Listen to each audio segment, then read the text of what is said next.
ஷப்பா Bairstow Brahma நாங்கள் 2 பேரும் கணக்கு நீதி அரசர் கணக்கு போட்டார்ப்பா.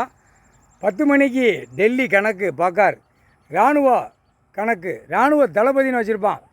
இராணுவ உள்ள மந்திரி ஒருத்தர் இருப்பான். இராணுவத்துக்குள்ள கணக்குகள் வழக்குகளை பார்த்து என்னென்ன செய்யுங்கிறது கணக்கு, குண்டு தயாரிக்கிறது, துப்பாக்கி தயாரிக்கிறது எல்லாத்தையுமே கணக்கு எல்லாம் வச்சுருப்பான். அது மொத்தத்திலே க்ளோஸ் பண்ணிடணும். எல்லா நாடுமே க்ளோஸ் பண்ணிடணும். அதனால் நீ முழிச்சு பார்த்துட்டு அவன் வேலை அதை க்ளோஸ் பண்ணியாச்சுன்னா அடுத்தாப்பில் இராணுவம் பூரா உள்ளே போங்கடான்றான். எல்லா நாட்டுக்காரனும் உள்ளே போய் இந்த சேட்டை பண்ணி வச்சுருப்பான். அங்கங்கே ஐயா இடத்துக்கு கடவுளோட இடத்துக்கு காவலுக்கு இருங்கடான்னு அந்தந்த நாட்டில் எல்லாமே இப்போ சோழி முடித்தா பிறகு அரை உரை கிடக்கும்ல. அப்புறம்தான் தெரியும் கடவுள் ஒன்று இருக்கார், நீதி அரசர் ஒன்று இருக்கார். அது உலகத்துக்கே தெரியும். நீதி அரசருங்கிறது எல்லா உலக நீதிமன்றத்துக்கே தெரியும். நீதிமன்றத்திலையும் தெரியும் நீதி அரசர் அப்படின்னு. அதுதான் நீதி அரசராக உட்கார்ந்தார். நம்ம 7 ஜென்மத்துக்கு அப்புறம் நீதி அரசராக நம்ம உட்காரணும். முதல் நீதி அரசராக நம்ம நடத்தியிருக்கோம். சத்திய வாக்கு பூரா வாங்கியிருக்கான். இது அழிச்சிருவான். இந்த பேகை உற்பத்தி ஆக்கி பூரா பறவைகள் விலங்குகளை சாப்பிட்டு அதில் உள்ள அணுக்களை பூராமே தின்னு பூரா மரமண்டை மாதிரி வந்துடுவான். அறிவு இல்லாமல் வந்துடுவான்னு கரெக்டாக வந்துட்டான்ப்பா.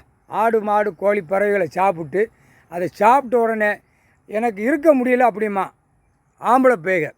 பொம்பளை கறி கோழி நாட்டுக்கோழி சாப்பிட்ட உடனே என்னால் இருக்க முடியலை அப்படிம்பா.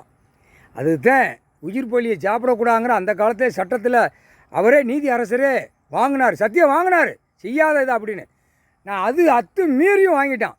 இப்போ இந்த உயிர் பலிக்காக சட்டத்தில் அப்போ நீதி அரசர் நீதிமன்றத்தில் ஏற்றி ஆகணும் அப்படிங்கிற கணக்கு சட்டத்தை வனவிலங்கு சட்டத்தை உள்ளே வச்சுருக்காரு. இந்த ஒரே தப்பு வச்சு டெல்லி டு தமிழ்நாடு வரைக்கும் கசக்கிடுவார். இல்லை உயிர் பலி பூரா சாப்பிட்டுக்காண்டா இராணுவப்பட வீரர் அப்படிம்பார் நீதி அரசர். அப்படியா அவனுங்களும் சாப்பிடுதான், தெரியாமல் சாப்பிடுதான். இதை பார்த்த உடனே சாப்பிட மாட்டான். ஐயா போட்டார் சாப்பிடக்கூடாது, உயிரை சாப்பிடக்கூடாது. இப்போ நிறையா பேர் திருந்தி வாரான். பாவம், அது எவ்வளோ பெரிய பாவம். அதுவும் வயிற்றுக்கு சாப்பிடுது. அது இருக்குது. பூமி ஐயா கொடுத்துருக்காரு.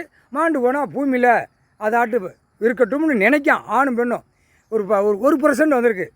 அப்போ 99% திங்கியதிலே அலைதான். அறுத்து உயிர் பலியை கொடுக்குறவன் குடும்பமும் அவன் பொண்டாட்டி பிள்ளைக வரைக்கும் அந்த மாதிரி துள்ள துடிக்க போதில்ல, அந்த மாதிரி விட்டுருவான்ப்பா. நீதி அரசர் போட்டார். துள்ள துடிக்க அறுத்தறுத்து விற்கான்ல. அது 4 காலை 2 கால் பறவைகள் 4 கால் துள்ளும். அந்த கால் துள்ளுற மாதிரியே அவனுடைய குடும்பத்திலையும் துடிக்க போகணும்ட்டார். அது ஒன்னுடைய அந்த கணக்கு கொடுத்துட்டார். பாவ கணக்கு அவன் செய்தான். அந்த பாவத்தை திருப்பி அடிக்க கொடுக்குற சனி தான் கொடுக்க முடியும் அப்படின்ட்டார் நீதி அரசர்.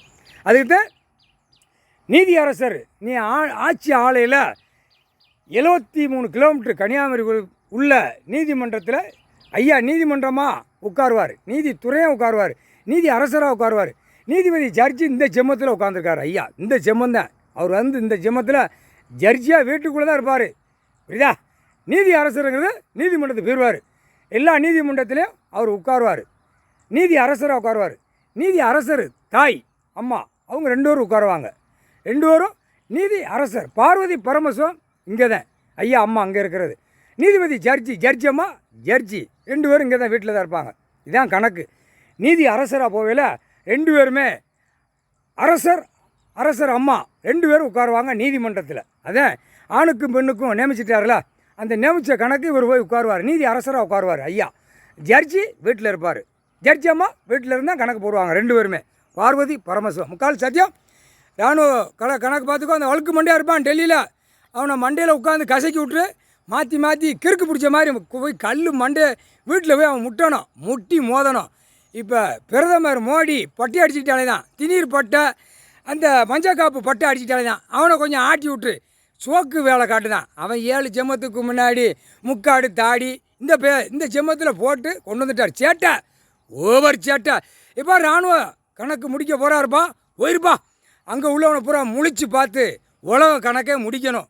ஐயா முடிச்சிருவார் நீதி அரசர். நீ போய் கூட மாட நின்று அந்தந்த நாட்டுக்கு காட்டிடுவார். அங்கேயே முழிச்சு பார்த்துட்டு இராணுவ படைகளுக்கு பாவம் அது ஐயா படையை ஒதுக்கி வச்சு பூமியை நாசம் பண்ணிட்டான். இந்த செம்மத்தில் அரசியல்வாதி குடும்பமே நாசம் பண்ணி விட்டுறப்பா. முக்காலும் சத்தியம்பா.